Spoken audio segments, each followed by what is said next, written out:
നിങ്ങളോട് ഞാൻ പറഞ്ഞാൽ വിശ്വസിക്കുമോ? ഒരു മനുഷ്യൻ ഡോക്ടറായും അഭിഭാഷകനായും സന്യാസിയായും ജയിലിലെ ഉദ്യോഗസ്ഥനായും ജോലി ചെയ്തു.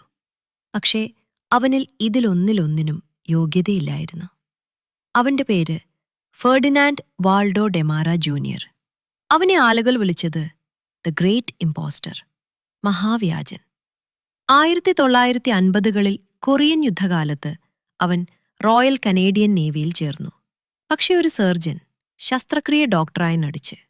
വിശ്വസിക്കാനാകാത്ത കാര്യമെന്താണെന്നറിയാമോ? അവൻ പരിക്കേറ്റ സൈനികർക്ക് ശസ്ത്രക്രിയകൾ പോലും നടത്തി.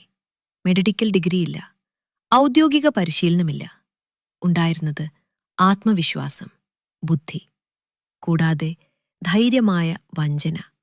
ജീവിതകാലം മുഴുവൻ അവൻ നിരവധി പേരുകളും ജോലികളും സ്വീകരിച്ചു. പ്രൊഫസർ മുതൽ ക്യാൻസർ ഗവേഷകൻ വരെ. ചുറ്റുമുള്ള പലരെയും അവൻ വഞ്ചിച്ചു. അവനിതൊന്നും പണത്തിനായി ചെയ്തതല്ല. അവനത് ചെയ്തത് രസത്തിനും ആവേശത്തിനും വേണ്ടി.